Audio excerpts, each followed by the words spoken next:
Welcome to EU Decoded, the podcast from the EPP Group in the European Parliament. The global order is shifting and the EU is facing many challenges.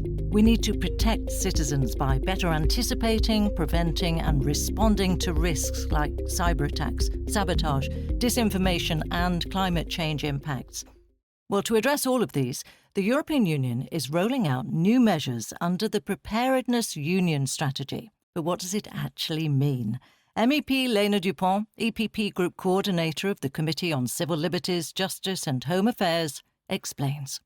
Well, when you look basically within the European Union and outside the European Union, the challenges had grown dramatically at a certain point, and they all got a link to security question. When you look at the geopolitical situation, having war back in Europe again, trying to do whatever we can to stand aside the Ukrainians in their fight for freedom, for sovereignty, for identity, for the European security architecture, is something that, of course, has repercussions for the European Union. The lessons learned, for example, from the pandemic, the shocks that we actually went through as European Union in terms of supply chains, in terms of shortages of important medical goods, in terms of preparedness of the health responder system, you see that the European Union actually is in a very difficult state, so to say. So we need to be prepared for man-made disasters, for natural catastrophes. Preparedness alongside strong defence and security is essential to how the EU protects its sovereignty, its people and its borders. It also reinforces Europe's push for strategic autonomy and our influence on the global stage, especially in today's increasingly complex world.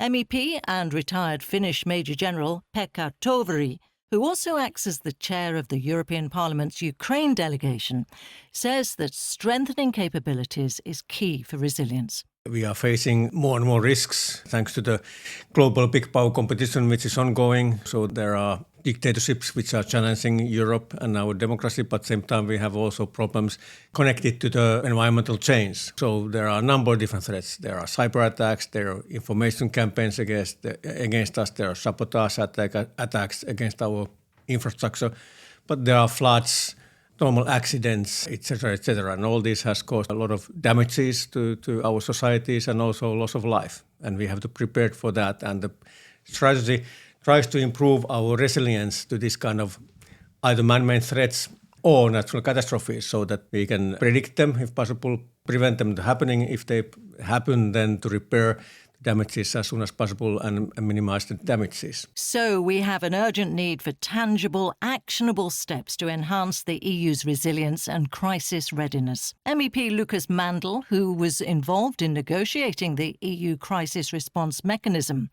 highlights the importance of a strategic point of view for preparedness.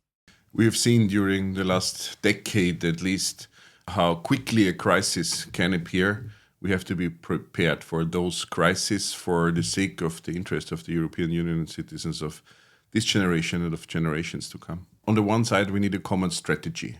I mean, when a crisis appears, it usually would already be too late to create a proper strategy to deal with it and to step to the tactical and the operative means and measures with the different entities that provide security, civil protection, military, and all the other entities. So to have a common view on a strategy is important, and then to communicate effectively in the situation of a crisis. That's an operative question which is of utmost importance in the very moment of a crisis. Well, as seen in the past decade, the threats come in various forms. According to Lena Düpont, there has been a wake-up call to protect Europe's essential societal functions. Well, it does mean that we first of all need to acknowledge that the European Union as such is under threat. And the threats are coming from various fields, from various actors, be it, well, they first of all can also start with disinformation campaigns. So creating unrest in society, creating instability in society by really polarizing, by really playing out people or groups of people against each other. But it can go further in terms of sabotage, in terms of attack on critical infrastructure, always addressing supply, telecommunication, so the fundamental vital services that a state needs to uphold in order to be able to function, but also to guarantee security for the citizens. And then it goes forward, of course, into a more, let's say, in a more robust security scene when we go for the civil security side, and of course also to the military security side. And this is something where we as European Union also have a common asset in it, a common added value in it, be it in the coordination between EU, NATO, EU, the member states internally, to really make sure that everyone knows what to do when a crisis or a shock hits us as European Union. The EU must urgently elevate civil preparedness through a whole of government, whole of society, all hazards approach as an integral part of a safe Europe.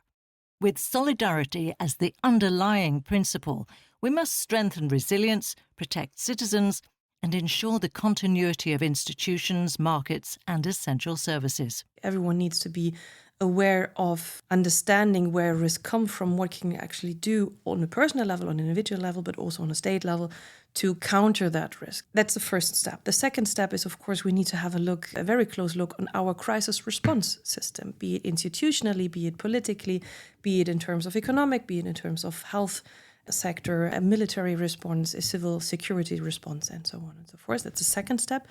The third step is, of course, making us more resilient than we are by now, by really clearly defining who is responsible for what and making sure that we have all the necessary tools and means at hand to do that. For example, the strategic reserve that is connected to, of course, the RESC-EU mechanism, so the civil protection mechanism, but of course also is important when we look at the medical supply chains within the European Union, for example. There have already been steps forward, but more needs to be done, according to Lukas Mandl. When we compare it with what we already have, the crisis response mechanism, I had the privilege to negotiate the last but one mandate here in the European Parliament. Then we have made steps forward already. For example, during wildfires in many parts of Europe, this crisis response mechanism in the past already paid off very well.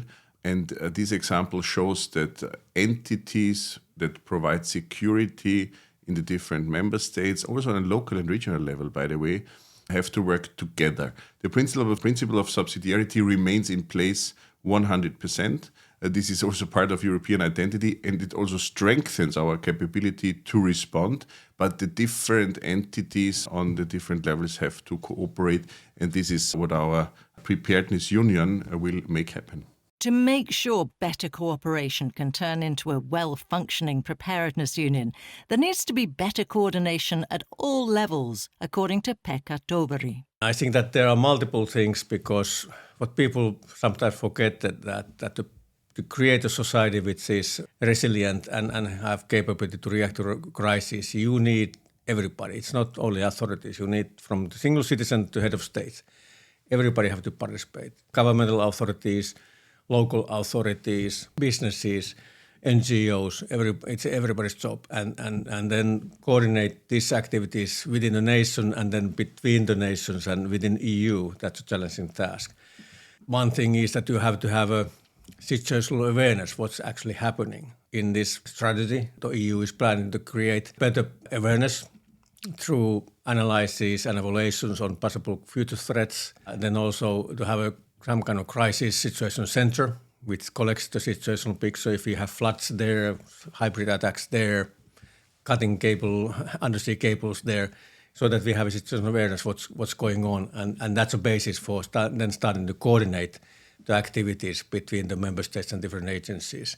How they're exactly going to do it, I'd say that's one of the most crucial things in the whole thing, because we have a lot of capabilities all over Europe, but they are not necessarily in the right place.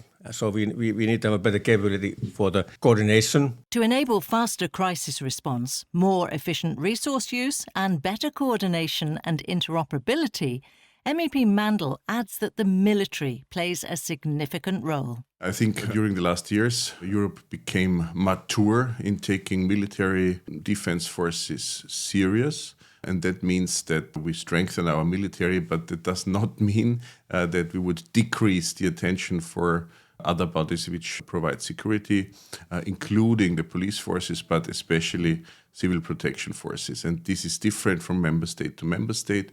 In some member states, there are more volunteers included, for example, in the fire brigades. In other member states, it's more question of professional bodies. But to make happen, this cooperation will be of utmost importance. And as we all know, military is capable to do big things pretty quickly. This is why we invest in military, because crisis needs quick action. So the military will play a crucial role in coordinating the different bodies on different levels in crisis response. Former Major General MEP Pekka Toveri gives further examples of the crucial civil-military cooperation. I think that there's a lot of differences between the member states. In some states, like in Finland, this civil-military cooperation has been basically all through our independence. Over 100 years, we've had this kind of cooperation, which is based on laws. And it's very simple. The fire rescue authorities can ask military for the support, material, manpower, whatever. And it's exercised, and we actually give defense forces, Finnish defense forces gives executive assistance to the fire and rescue services and police almost daily. I think that most of the countries have something similar, but not necessarily all. So I think that it's important that now we share the best practices and create the capability so that we have arrangements in every country that we can take use and benefit from the military capabilities. On top of deepening civil-military cooperation, the EU needs to increase the mobility of its armed forces by stronger cooperation in transport and logistics. Here's Lena Düpont again. You need to make sure that in terms of crisis, first responders, be they on the civilian side, in terms of a war scenario, military forces can actually move within the European Union as easily as ever possible.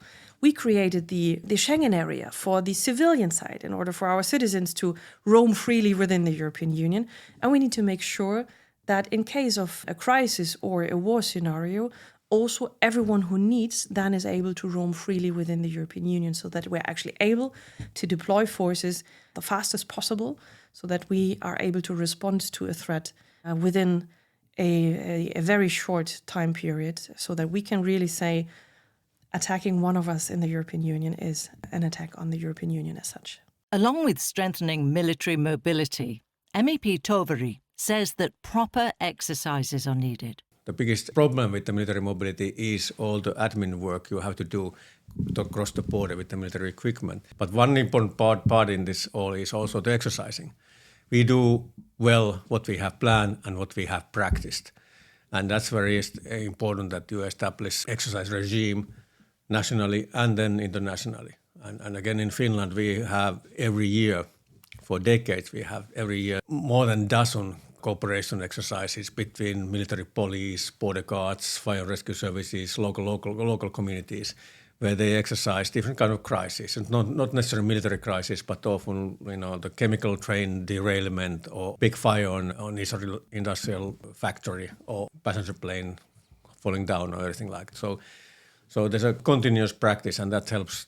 Then you know what's happening in different crises, and you know who to call if something happens. There's also a need to advance mutual resilience with third countries. It is necessary to jointly anticipate, prepare for, prevent and respond to crises, and to lower the risk of spillover effects on the EU from crises beyond our borders. We also want to support our partners. According to MEPs Mandl and Toveri, we have to integrate preparedness and resilience at the EU level into cooperation with NATO. This is very much connected, that we have on the one side external partners, reliable partners, I would say, in other parts of the world, which we can trust, and also who can trust us. This is reciprocal procedure, and to be in constant exchange with those partners means to better understand where the risks come from, to better understand what we want to prepare for. And to deliberate more with these partners will be important. For example, in Northern Europe, Norway is not an EU country, but of course we have a close cooperation, and Norway is our external partner, so we have to link them, because the natural catastrophes or accidents or hostile activities by Russia, they don't honor any national borders, so you have to be regionally be able to cooperate closely with you. And then we have, for example, organizations like NATO, which has a lot of capabilities, especially, for example, intel side, if you want to have a forewarning what's going to happen, and etc. So we have to be very closely linked in this continent with all our partners within EU or our external partners. On top of collaboration on all levels within the EU and with external partners, industrial resilience and competitiveness need to be strengthened. The EU has to ensure sufficient manufacturing capacity by strengthening the resilience and strategic autonomy of critical supply chains through coordinated industrial policies and cutting red tape. We need EU-level stockpiling of key components, such as semiconductors, medical supplies and rare earths, to accelerate permitting and investment in clean tech manufacturing clusters. Lena Düpont raises the resilience of our industry and supply chains as essential for our preparedness. I think this is something that we actually learned quite hard during the pandemic, that the disruption of supply chains has repercussions for the internal market on a very important scale. And not only, let's say, when a small piece is missing, that causes disruption further on, but for example, also when you look at really important strategic production services that we should and need to have within the European Union. But of course, also on the other hand, to help them being prepared towards shocks. So to have a strategic reserve at hand, to know where you can get your supply from, to diversify your supply, for example, to try to have them as legally bound, proven as possible. But of course, also looking into the enterprises themselves. Who knows what kind of workforce is, for example, a volunteer firefighter at the same time? Who needs to go out in terms of, in case of crisis, who needs to be there also for society. So I need to have a replacement for that. Do I have someone who is at the same time serving in the military, so in the reserve, for example, who needs to go out in times of crisis? Do I have someone who is actually very important in terms of critical infrastructure, so in any case needs to stay in my enterprises? This is a kind of workforce question, and of course also on the third layer for industry, are they aware of the risks for themselves? Do they consider themselves as critical infrastructure or not? Are they aware of the protection mechanism they also need to have in terms of cyber attacks, in terms of sabotage within their own supply chain, within their own enterprises? And I think that there, actually, the European Union, together with the enterprises, can do a lot more. Because the risk awareness, again, starting with that, is not on a level where it actually needs to be when you look at the threats that are coming from outside the European Union. Well, we've learned about the need for strengthening cooperation and resilience on many levels, but what about population preparedness? What can we do to be prepared? Do we have any role in this as individuals? What should be done with everyday preparedness, citizen skills and resilience education? MEP Düpont highlights the importance of overall awareness. First of all, as frustrating as that might be, it again starts with the risk awareness. So what does actually a siren mean? What do I do when there is an air raid or there is an alarm signal? Do I go into the cellar? Do I go up the top? Do I open the window? Do I close the window? So what kind of risk actually is there? Am I aware of it? That's the first thing. The second thing is, what can I actually do on individual level to be better prepared? So do I know where my emergency backpack is? Do I know where my important documents are? Do I have water? Do I have food? Do I have my important medicine at hand? So this is something that can already be prepared in terms of you're more resilient when a shock hits you for whatever reason that shock might occur. Being prepared also helps the authorities to focus on the most urgent damage cases and on those who are in the greatest danger. That's according to MEP Toveri. It's very important that people have a certain own individual resilience, so that immediately if you have electricity is cut or you don't get water pipe is burst or something, that you don't immediately need authorities to do something, that you can survive 72 hours by yourself, so that the authorities can concentrate on the most urgent tasks, whether it is to limit the damage and save those people who are in the biggest danger, and later on they can come to your help. So that's why this 72-hour package readiness package is advertised to people, that you should have every household should have enough food and water for 72 hours, including your pets, your medication for 72 hours, and then, of course, you have batteries, lamps, some heating system, like a camping grill or something that you can heat your food,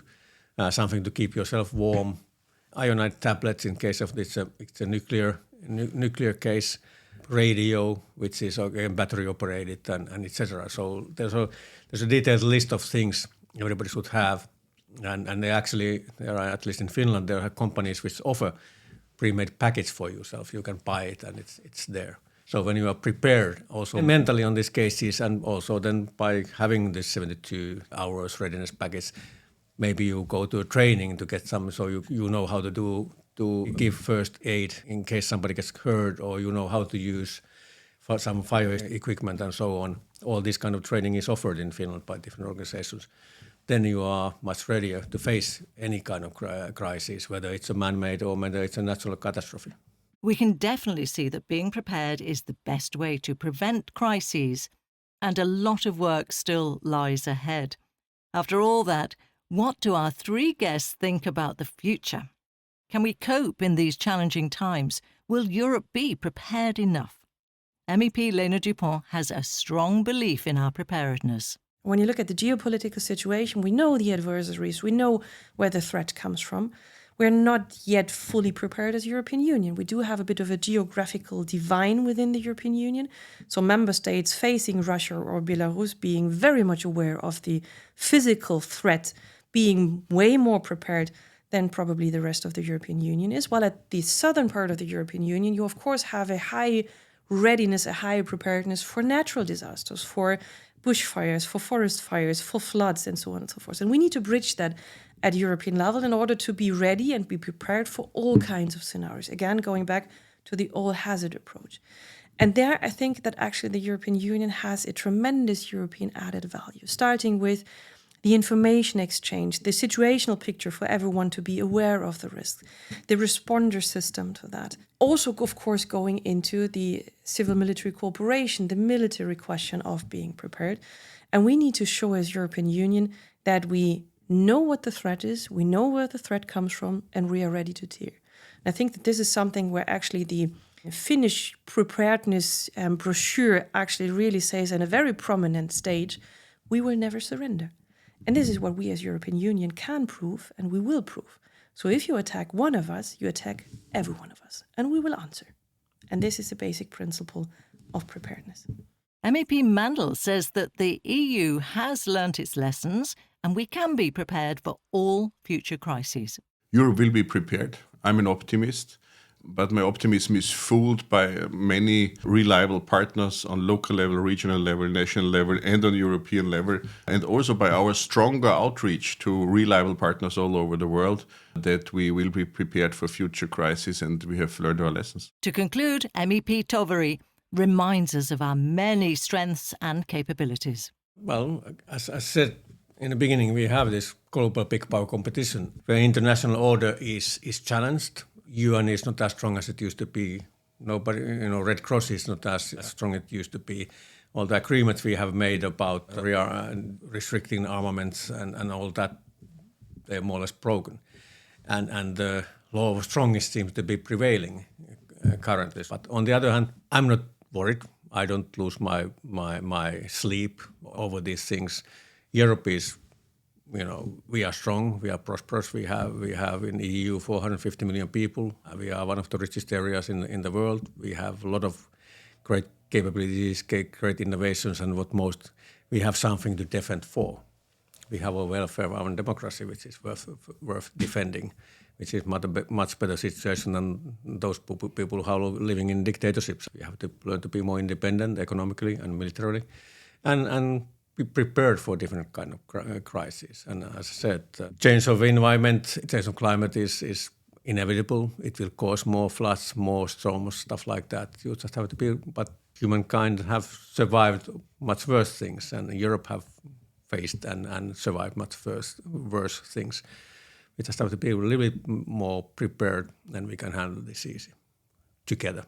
So, as we've heard in this episode, the EU has the capabilities to be prepared for any future crisis. We just need better coordination and awareness, more cooperation and more action. And the work is already being done.